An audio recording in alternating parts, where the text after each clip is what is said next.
You're tuned in to The Deep Dive. And today, well, we're tackling something you might see quite often, those little mysteries on the skin, papules and nodules. That's right. We've got your information right here. And our aim is to really unpack what these common bumps might mean, give you that clear, insightful understanding you're looking for. Exactly. Because, what seems like just a minor skin thing can actually signal a whole range of underlying issues. Okay. So let's start with definitions. What is a papule? Good place to start. It's basically a small, solid, raised spot on the skin, usually less than a centimeter across, something you can definitely feel.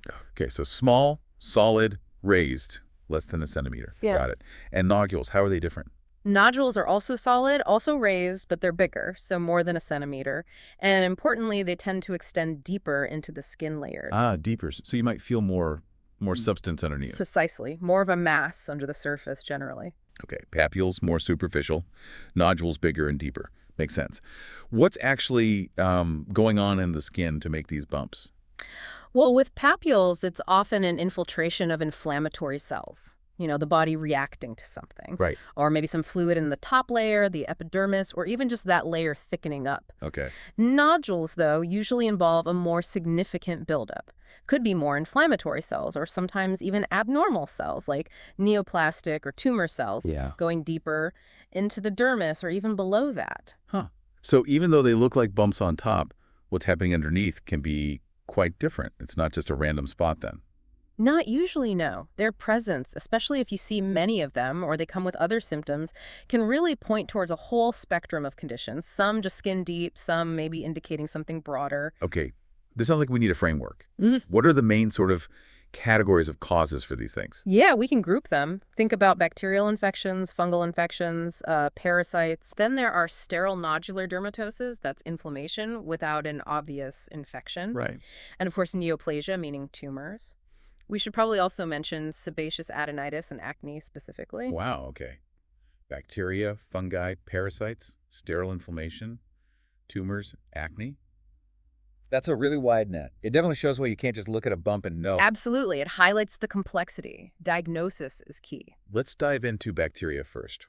What kind of bacterial problems lead to papules and nodules? Often it involves the hair follicles. Folliculitis. Infected hair follicles. Exactly. It can be superficial, just near the surface, or deep bacterial folliculitis. Staphylococcus is a common player there. The usual suspect. Often, yes. But other bacteria can cause issues too, like mycobacteria, actinomyces, nocardia. Even things like abscesses can show up as nodules. Okay, so some potentially more serious bacterial infections too. What about fungi? Ringworm comes to mind, but you mentioned nodules too. You're right, dermatophytosis ringworm can cause papules, but sometimes it causes a more severe nodular reaction called a curion. Oh, curion. Yeah, it's like a really inflamed, boggy nodule caused by the fungus. Then you have the deeper or systemic fungal infections, things like histoplasmosis, cryptococcosis, blastomycosis, coccidioidomycosis, sporotrichosis, even phaeohyphomycosis. These can definitely cause papules and nodules. And those sound more serious, the systemic ones. They certainly can be. They can affect internal organs, not just the skin, and the prognosis, well, it can be more guarded. Treatment can be long and expensive, too. Right. Okay, so a big difference between surface fungi and deeper ones. Yeah. Now, you also listed sebaceous adenitis and acne. Tell us about those. Sebaceous adenitis is where the immune system attacks the oil glands, the sebaceous glands. It attacks its own glands. Seems like it, yes. It doesn't always cause distinct nodules, but sometimes it can lead to the sort of inflamed nodular skin picture. And acne. We all know acne. Pretty much. But it happens in animals, too. Canine and feline acne. It's inflammation, sometimes infection in those hair follicle units. And yeah, it causes papules, sometimes pustules, and occasionally even deeper nodules or cysts. Okay. Now, parasites. What kind of skin reactions do they cause? Several can give you papules or nodules. Demodicosis, caused by demodex mites living in the follicles, is a big one. Right. Mange. A type of mange, yes. Then flea bite hypersensitivity, that allergic reaction can cause lots of little papules. Very itchy ones, I imagine. Extremely itchy, usually. Sarcoptic mange, another mite, also causes intense itching and papules. And then there's a less common one, Pellidera dermatitis. Pellidera. Yeah, it's caused by larvae found in damp, decaying organic stuff, straw bedding, dirty soil. So environment matters there. Definitely. Direct contact with contaminated material. Okay. Now, you mentioned sterile nodular dermatosis. Sterile but nodular. How does that work? That sounds odd, I know. But basically, you get these nodules often filled with inflammatory cells like neutrophils or macrophages. Yeah. But when you test them, you can't find any bacteria, fungi, or parasites causing it. So what is causing it? It's thought to be an immune system issue, an abnormal immune reaction in the skin. Things like sterile granuloma piegranuloma syndrome or reactive histiocytosis fit here. So the body's own defenses are kind of overreacting. That's a good way to put it. Misdirected inflammation. Fascinating. And the last category was neoplasia, tumors. Right. Various skin tumors, both the non-cancerous benign ones and the cancerous malignant ones, can absolutely appear as papules or nodules. Depending on size and type. Exactly. A small skin growth might be a papule, a larger, deeper one, a nodule. So that's always a possibility we have to consider, which is why getting these things checked is important. Absolutely. The idea that a simple bump could be a tumor really underscores that. Are there general things that make someone or an animal more susceptible to these issues, risk factors? Yeah, definitely. Anything that compromises the immune system is a big one. Like underlying illness or certain medications. Exactly. Immune suppressing drugs, chronic diseases, they can lower the defenses. Also, anything that disrupts the skin barrier. Like wounds or allergies causing scratching. Perfect examples. Damage to the skin barrier makes it easier for bacteria or fungi to get in, increasing risk for things like folliculitis or dermatophytosis. And a weakened immune system makes it easier for demodex mites to multiply. Okay. And then we have that specific risk for pelladera contact with that decaying organic matter. Right, the environmental factor. So healthy skin, healthy immune system, key defenses. Very much so. Okay, so let's say you notice these bumps. Mm-hmm. How do you figure out which of these many causes is the culprit? Sounds like detective work. It really is. And pinpointing the cause is crucial because the treatment depends entirely on it. So where do you start? Blood tests. We often do routine blood work and urinalysis, yeah. But honestly, they're often normal in skin-only cases. They're more helpful if we suspect an underlying systemic disease is contributing. But for the skin problem itself, we usually need more specific tests. Like what? What are the specific skin tests? Well, skin scrapings are vital.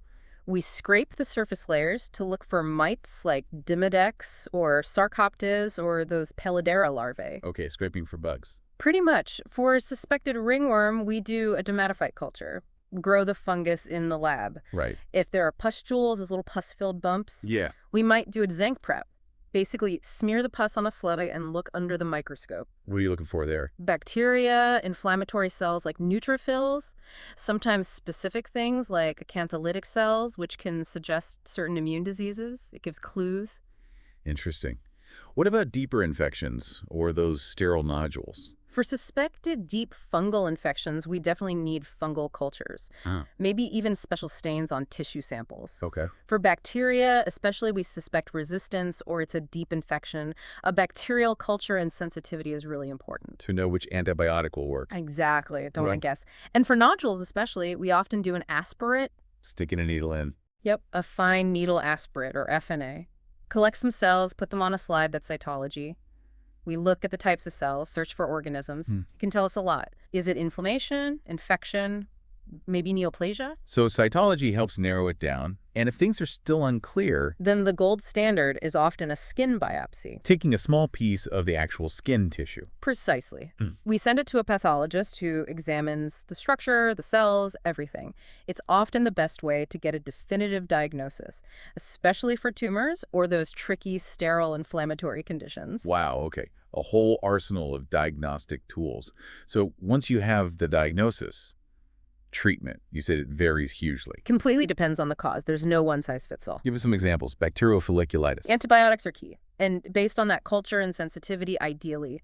The length of treatment is important too. Superficial cases might need, say, 3-4 weeks, plus a week after it looks clear. Okay. But deep pyoderma, that deep folliculitis, needs longer, maybe 6-8 weeks, plus 2 weeks after resolution. Much longer. Yeah.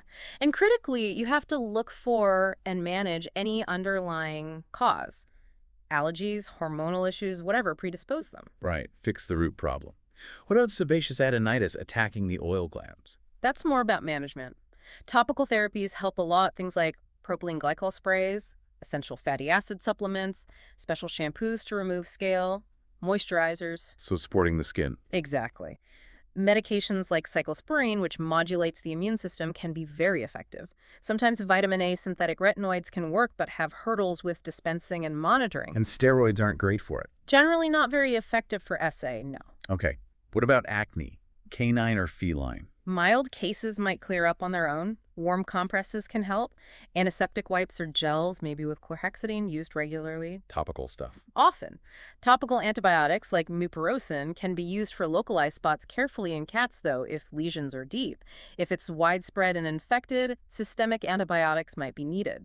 And again, look for underlying causes. Always. And sometimes retinoids or even short courses of steroids might be used for severe inflammation or scarring. Got it. And Pilodera, the dirty bedding one. Environment is number one there. Get rid of the contaminated bedding, clean the area thoroughly, maybe use an insecticide. Clean up. Absolutely. Then bathe the animal well. Use parasiticidal dips or maybe ivermectin. Corticosteroids for inflammation. Antibiotics if secondary infection sets in. Makes sense. Tackle the source. Now, those sterile nodular conditions, the immune ones. Treatment there is about modulating that overactive immune response. Cyclosporine, again, is an option. Right. Also, combinations like tetracycline family antibiotics with niacinamide, corticosteroids at immunosuppressive doses, then tapering down. In tough cases, stronger drugs like azathioprine might be needed. So calming the immune system down. That's the goal. And the actual infections. Ringworm, whites, deep fungi. Ringworm needs oral antifungals. Grisafulvin, itraconazole, ketoconazole, terbinafine are common ones. Demodex and Sarcoptes need specific antiparasitic treatments to kill the mites. And those deep systemic fungal infections require specific, often long-term, systemic antifungals. As we said, can be costly, lengthy, and prognosis varies. Right. And briefly, neoplasia or hives. Neoplasia treatment is very specific. Surgery, chemo, radiation depends entirely on the tumor type and stage. Urticaria or hives is usually allergic, so remove the trigger. Maybe epinephrine for severe reactions, or glucocorticoids, antihistamines for symptoms. It really drives home how diagnosis dictates treatment. Are there any big don'ts or major precautions with these treatments? Yes, definitely. A huge one is avoiding corticosteroids or other immunosuppressants if you have an active infection like folliculitis, ringworm, or demodicosis. Why is that? Because suppressing the immune system can make those infections much, much worse. Let them run rampant. Okay. Good warning. Anything else? Be aware of sensitivities like cats and benzoyl peroxide. Use fatty acids cautiously if there's a history of pancreatitis or IBD. Makes sense. Medications like isotretinoin and cyclosporine have potential side effects: liver issues, kidney issues, dry eye, vomiting, diarrhea. Secondary infections, they need careful monitoring. Lots to watch for. And always, always check for drug interactions, especially if using multiple medications. Consult a formulary or drug handbook. Good practice. So Yeah. treatment started. How vital is follow-up? Critically important, especially for patients on those immunosuppressants or retinoids. Regular blood work, urinalysis, maybe urine cultures are needed to monitor for side effects. Checkups. Yes. Tear production monitoring for retinoids sometimes. For Demodex, repeat skin scrapings to ensure mites are gone. For ringworm, repeat fungal cultures to confirm cure. Proof of cure. Exactly. And for everything else, you're constantly monitoring the lesions themselves. Are they resolving? Is the treatment working? It's an ongoing assessment. It really is a process, isn't it? Not just a quick fix. Diagnosis, right treatment, careful monitoring. Precisely. It underscores the complexity behind what might just look like a simple bump on the skin. So the main takeaway seems to be papules and nodules, common, yes, but with this incredibly diverse range of causes. From simple infections to immune issues to, yes, even tumors, you need that thorough investigation to figure it out and treat it properly. And just understanding the basics, papule versus nodule, the big categories of causes like bacterial, fungal, parasitic, sterile, neoplastic. That's really the first step for anyone trying to navigate skin health. Absolutely. It gives you, the listener, a mental map, a framework for understanding what might be going on and why certain tests or treatments are being recommended. So maybe a final thought for everyone listening. Considering this huge range of possibilities we talked about, what subtle changes maybe on your own skin or on an animal you know might now seem worth a closer look? And how does knowing these categories maybe empower you to ask better questions, to seek more informed answers if you do notice something concerning? That's a great point. It really is powerful knowledge.